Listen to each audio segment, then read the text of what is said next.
예, 쭉 제가 보아온 얼굴도 있지만 또 오랜만에 뵙는 이렇게 좀 그리웠던 얼굴들도 이렇게 몇몇 분 계십니다.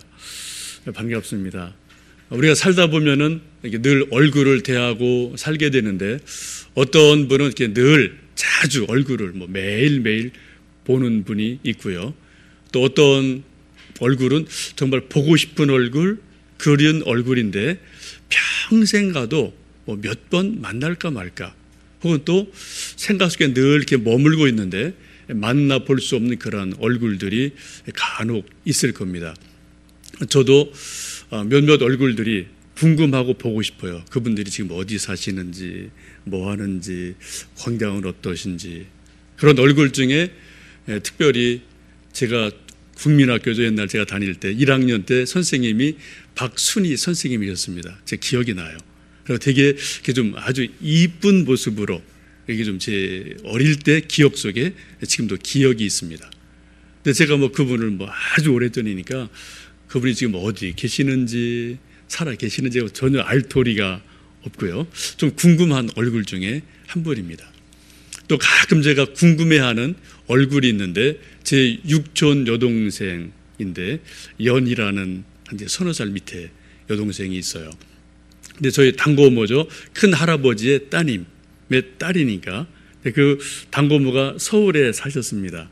저는 시골에 있었고, 그리고 이 단고모가 이제 가족이 추석이나 명절 이런 일이 있으면은 가끔 1년에 몇 차례 시골을 내려오게 됩니다. 그때 제 촌놈인 제 눈에 그 서울에서 내려오는 단고모, 또 그 제 육촌 여동생 연이 너무너무 이쁘고 아름답게 보였어요. 야, 서울 사람들은 저렇게 얼굴이 뽀얗구나. 저는 이제 거무튀튀하고 이제 시골 사람인데, 그러면서 이제 옷이 다르고요. 또 이제 얼굴 생김새가 달라서 야, 서울은 참 색다른 동네구나. 그런 막연한 동경이 있었던 것을 지금도 아련하게 기억을 합니다. 그리고 이제 제가 서울 올라와서 한두 번, 한 20년 전에 단고모도 좀 뵙고 그 동생도 한 번, 두 번 본 적이 있는데 그 후로는 서로 이렇게 이사를 왔다 갔다 하다 보니까 어떻게 연락이 딱 두절이 됐어요.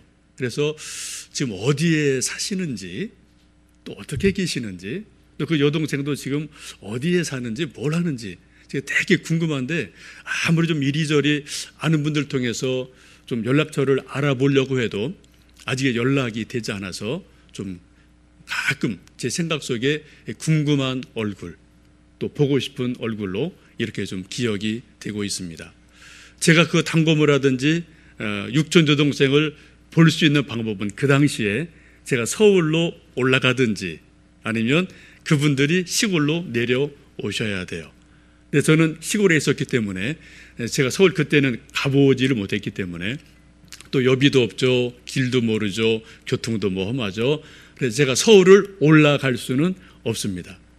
결국 제가 그분들을 볼 수 있는 방법은 그분들이 서울에서 내려오셔야 돼요. 그분이 내려오셔야 제가 비로소 이제 그분을 볼 수 있는 어떤 그런 시대적인 한계, 또 어떤 그 상황적인 한계들이 있었음을 가끔 기억을 합니다. 오늘은 크리스마스입니다. 성탄일입니다.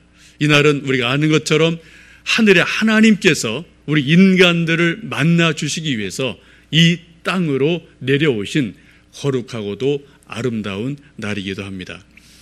요한복음은 21장으로 되어 있는데 이 많은 성경 말씀 가운데 가장 중요한 소중한 한 구절을 꼽으라면 어디일까?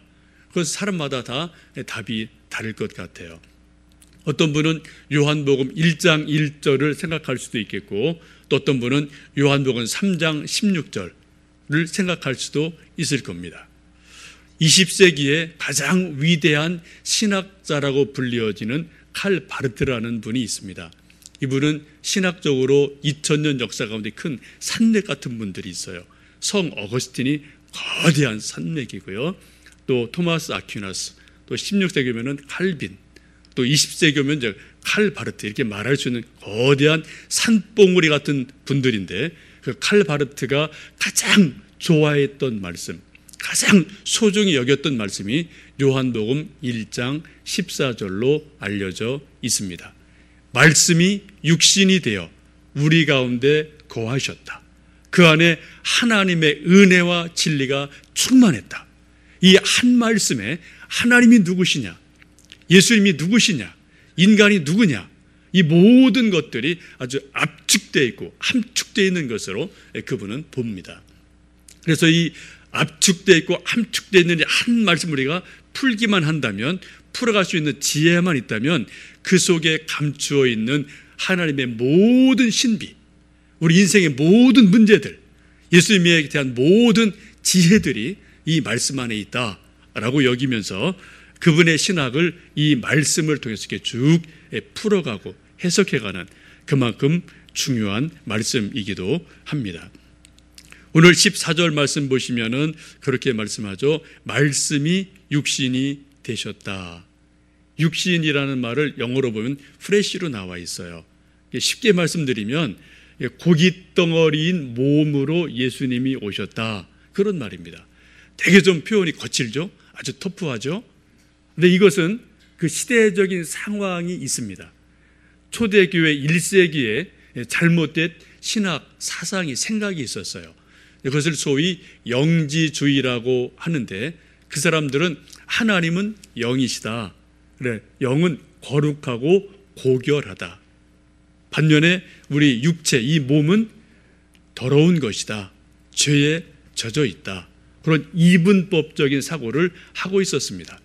하나님은 하늘에 계시고 결코 하나님이 인간의 몸으로 오실 수가 없다라고 예수님이 이 인간의 몸으로 오신 것을 부인하는 그러한 생각을 아주 강하게 가지고 있었습니다.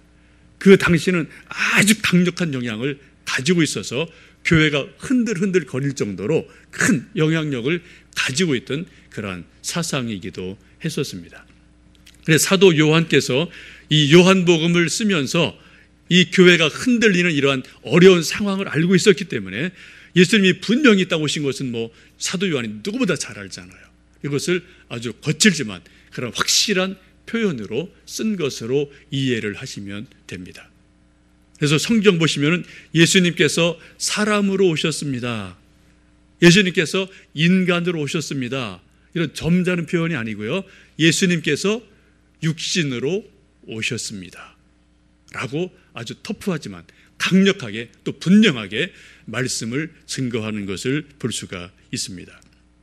만약 이것이 흔들리면은 우리 교회 자체가 흔들리는 거죠.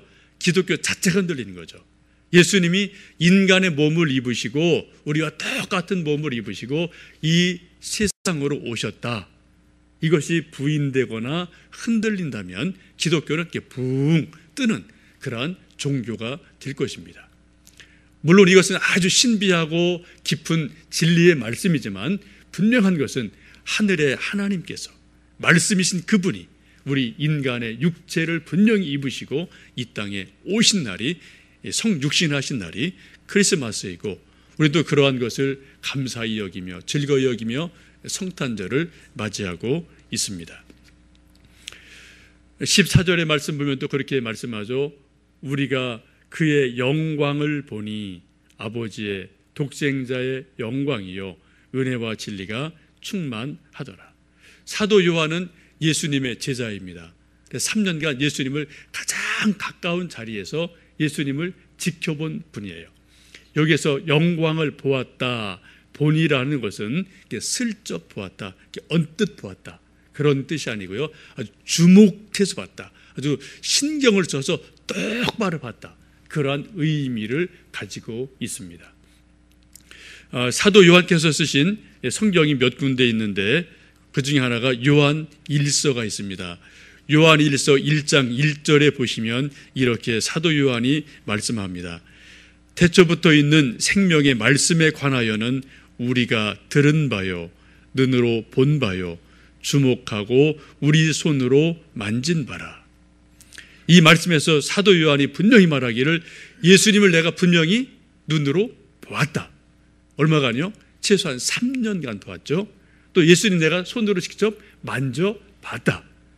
여러분 예수님을 만날 기회가 있었지 않습니까? 그리고 예수님 내가 겪어봤다. 3년간 예수님을 계속해서 보고 그 말씀을 들었고 자기가 만져봤다라는 것을 강조하는 것을 이 말씀 속에서 봅니다. 내가 들었다, 손으로 만졌다, 또 주목해서 보았다. 이게 삼중이죠. 세 단계를 거듭 이야기하면서 내가 예수님을 확실하게 안다라고 말하면서 이 요한복음을 기록하고 또 서신서를 쓰는 것을 보게 됩니다. 자기가 보았기 때문에, 확실하기 때문에 100% 확증을 가지고 증언한다라는 겁니다. 만약 우리가 안 본 것을 말하면 그것은 소위 위증이 되는 거죠. 또 자기가 본 것을 아는 것을 말하지 않아도 좀 비겁한 일이 될 수가 있을 겁니다. 사도 요한은 자기가 만난 예수님에 대해서 분명하게 명료하게 내가 들은 바 되었고 내가 주목했고 내가 만진 바 되었다 라고 말씀하시면서 예수님께서 육체를 입으시고 이 땅에 오신 것을 분명하게 우리들에게 증언하고 계십니다. 말씀이 육신이 되셨다는 것을 뭐 성육신 혹은 영어로 인카네이션이라고 이야기를 하죠. 말씀이 우리 인간의 몸으로 온전히 오셨다, 그런 뜻입니다. 사실 성경의 어떤 진리의 말씀 보면은 쉽게 이해되는 부분도 있는데 어떤 부분은 너무 깊고 오묘해서 우리가 언뜻 이해되지 않는 부분들이 분명히 있습니다. 이 성육신의 말씀도 우리가 알긴 아는데 100% 다 알기는 조금 힘든 그러한 깊은 진리가 있음에 틀림이 없습니다. 여러분, 성육신 하셨다, 인카네이션, 이 말씀이 100% 이렇게 쫙 들어오고요, 다 이해가 다 되세요? 알듯 하는데 사실은 잘 모르는 부분이 있어요. 믿긴 믿지만. 인도에 선교하던 선교사가 계셨습니다. 열심히 현지인들에게 선교를 하고 또 승려들을 만나고 힌두교인들을 만나고 열심히 선교하고 전도하다가 어느 날 같이 어떤 불교 승려와 함께 길을 걷고 이런저런 나름대로 종교 이야기를 서로 이야기하고 가다가 실수해서 선교사가 막 개미가 막 몰려다니는 것을 발로 꾹 밟게 됐어요. 많은 개미가 압살을 당하게 되죠. 죽게 됐습니다. 또 민물이지만 선교사가 미안한 마음이 들어서 혀를 차면서 참 이거 미안하게 됐다라고 아주 미안한 표정을 짓자 그때 어떤 그 진리 논쟁에서 뭔가 팽팽하던 그 관계에 있던 승려가 딱 고삐를 잡은 거죠. 보십시오. 만약 이 개미들에게 정말 선교사님이 진심으로 사가고 싶다면은 방법이 있습니다. 그게 뭡니까? 그랬더니 자기의 교리를 딱 들고 나오는 거죠. 윤회설입니다. 당신이 나중에 죽어서 개미가 된다면 개미의 언어로 이 개미들에게 미안함을 표할 수 있을 겁니다. 일리가 있죠? 그때 지혜로운 선교사님이 그 말을 또 딱 받아서 우리 기독교의 진리를 전했습니다. 바로 그겁니다. 내가 아무리 그렇게 말해도 말씀이 육신이 되었다고 그렇게 이야기를 해도 믿지 못했는데 바로 그겁니다. 하나님이 하늘에 계시던 그분이 이 땅에 인간의 몸을 입고 오신 것은 바로 우리 인간에게 인간의 말로 하나님 말씀을 전하시기 위해서 오신 것입니다 라고 성육신의 교리를 설명하셔서 판정승을 거두시고 선교를 이루셨다는 그러한 실화가 있습니다. 성육신을 한마디로 말씀드리면 눈 높이라고 말씀드릴 수 있을 것 같아요. 높은 분이 낮은 데로 오신 거죠. 방법은 두 가지예요. 우리가 하나님처럼 높아지든지 아니면 하나님이 우리 인간처럼 낮아지시든지 둘 중에 하나입니다. 우리 인간이 하나님처럼 높아질 수는 없잖아요. 가능한 방법은 높으신 하나님이 이 인간처럼 낮아지시는 것, 이것이 바로 성육신이기도 합니다. 요즘 제가 가끔 이제 저녁에 제 이제 아이들이랑 공기놀이를 할 때가 있습니다. 좀 유치하죠. 저도 시골에서 옛날에 뭐 이제 이만한 차돌로다가 그냥 뭐 했던 기억은 좀 있는데요. 요즘 이제 아이들은 뭐 다 이렇게 예쁘게 만든 공기돌하고 이렇게 뭐 아이들이 방 안에서 하고 그러는데 가끔 이제 아이들이 저한테 뭐 하다 하려고 그러면 제가 조금 귀찮지만 이제 못 이긴 척하고 이제 할 때가 있어요. 그게 왜냐? 아이들이 막 커가면서 사춘기를 겪고요. 또 이런저런 일들이 일어나면서 이제 똑같은 한국말을 하는데도 이게 말이 안 통할 때가 있더라고요. 한 지붕 아래에 있고요. 똑같이 한국말을 하는데도 그 아이가 하는 말, 제가 하는 말이 뭔가 이게 좀 핀트가 안 맞는 그런 일들이 있어요. 그래서 제가 나름대로 눈높이를 좀 조정하기 위해서 제가 좀 팍 낮아져서 애들이랑 방바닥에 앉아서 되지도 않는 거친 손으로 이제 이렇게 하고 뭐 할 때가 있는데요. 그러면은 이제 막내 초딩이에요. 초딩이 제가 조금 더 잘하면 쩐다 쩔어 그래요. 여러분 무슨 말인지 아세요? 쩐다 쩔어. 무슨 말인지 우리 대학생들 알 것 같은데 몰라요? 알아요? 알죠? 예, 이제 대학생들은 20대 초반은 알아요. 근데 조금 30대도 아마 잘 모르실걸요. 쩐다 쩔어. 그래서 저는 그 나쁜 말을 왜 하냐고 제가 좀 처음에는 구박을 줬어요. 그랬더니 그 아이가 하는 말이 쩐다 쩔어는 이게 최고라는 거래요. 소위 짱이야 이런 거예요. 소위 짱이야. 너무 잘해. 뭐 이런 좋다.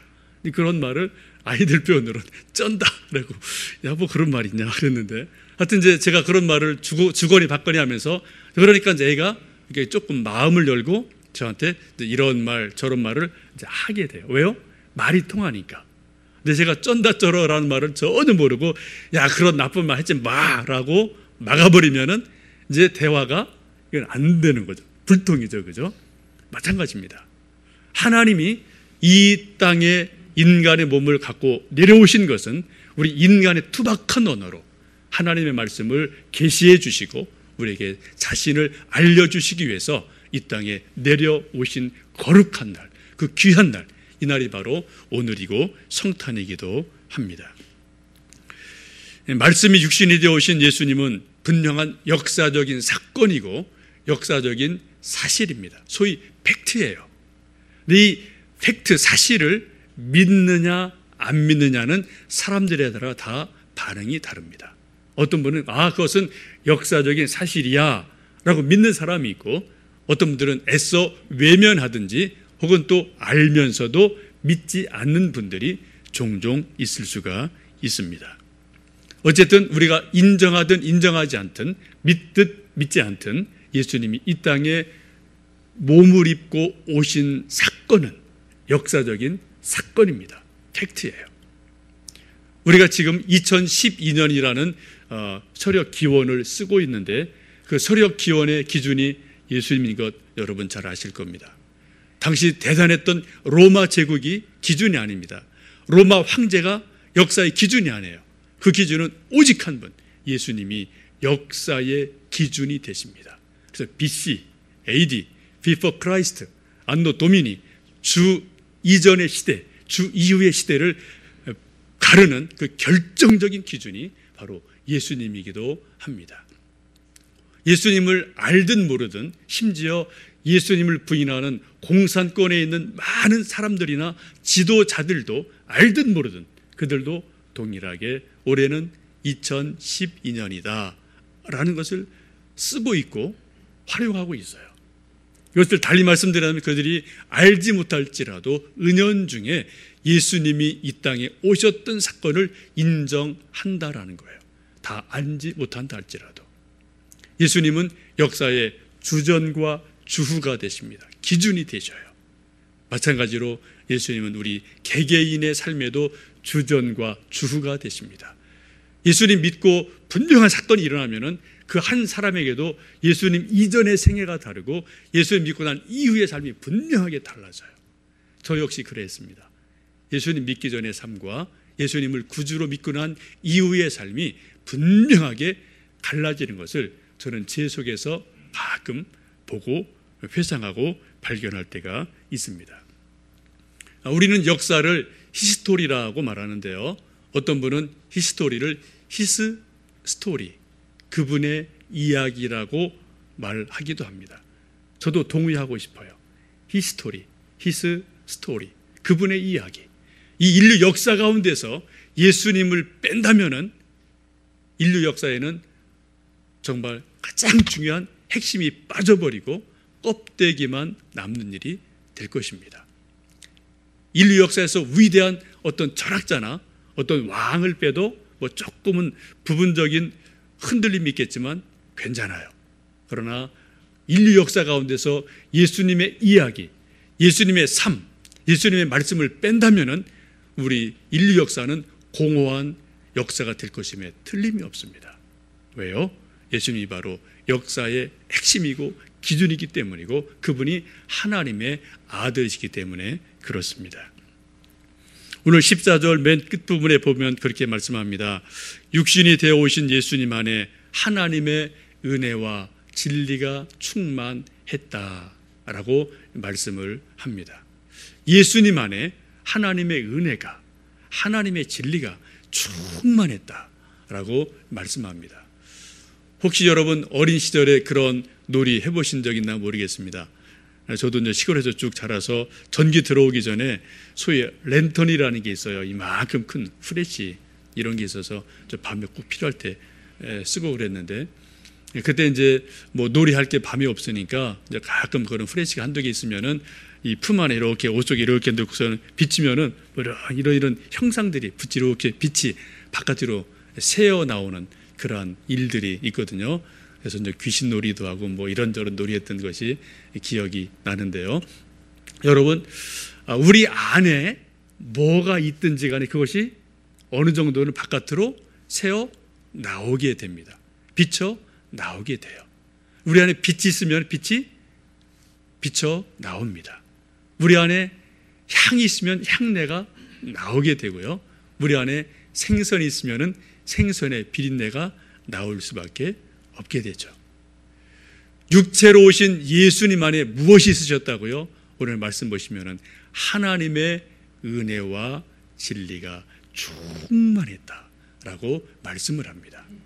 우리 모든 인간들은 철학자뿐 아니라 우리 평범한 인간들도 나름대로 진리를 찾아갑니다.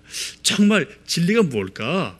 정말 산다는 게 뭘까? 이게 뭘까? 그 어떤 근본을 자꾸 알고 싶은 그런 궁금증이 있거든요. 그 진리, 그것을 찾아가는 본성이 다 누구에게 있는데 그런 것들이 철학자에게 이제 대표가 되어지고 다듬어진 말로 나오긴 합니다만 우리 모든 인간에게는 그러한 궁극에 대한 관심이 있음을 부인할 수가 없습니다. 우리가 잘 아는 공자도 일찍이 그런 말씀을 했다고 하지 않습니까? 내가 아침에 도를 들으면 저녁에 죽어도 좋겠다 라고 말씀한 것이 뭐 기록으로 나와 있잖아요. 그런 대단한 분도 진리에 대해서 목마름이 있었어요. 진리에 대해서 궁금증이 있었거든요. 진리를 정말 내가 안다면 아침에 그 진리 도를 들으면 내가 저녁에 죽어도 오케이 좋겠다 라고 이야기할 정도로 진리에 대한 목마름이 모든 인간들에게는 기본적으로 있습니다. 여러분, 모든 인간들이 찾고 찾는 그 진리, 그게 어디 있습니까? 오늘 말씀 보시면은 하나님의 은혜와 진리가 예수님 안에 충만하게 있더라 라고 말씀하십니다. 예수님 요한복음 14장 6절에서 말씀하시기를 내가 곧 길이요 진리요 생명이니 나로 말미암지 않고는 아버지께로 올 자가 없다라고 말씀하십니다. 그렇습니다. 우리가 그렇게 궁금해하는 인생의 수많은 문제들, 어떤 이런저런 복잡한 것들, 그 모든 답, 그것이 진리 안에 있는데 그 진리가 바로 예수님 안에 있음을 오늘 성경은 분명하게 말씀을 하십니다. 이제 또 한 해가 지나가고 성탄일을 맞이하는 이 아름다운 계절에 어젯밤 또 오늘 아침에 흰눈을 펑펑 내려주시는 하나님의 은총같이 이 땅에 하나님의 평화가 가득했으면 좋겠어요. 함께 예배드리는 우리 모든 하나님의 사람들, 세워주신 모든 교회들, 또 이 자리에 계신 우리 모든 하나님의 사람들 속에도 흰눈 같은 순결한 하나님의 평화가 우리 영혼 속에 임하기를 축복합니다. 그리고 우리 가정 속에, 우리 자녀들 속에, 우리 일터 속에, 우리 기도 제목 속에 임하셔서 정말 성탄의 주인이신 왕의 왕 예수님이 평화와 소망과 새 힘을 주시는 아름다운 일이 오늘도 내일도 또 내년도 계속될 수 있기를 주님의 이름으로 간절히 축복합니다. 기도하겠습니다.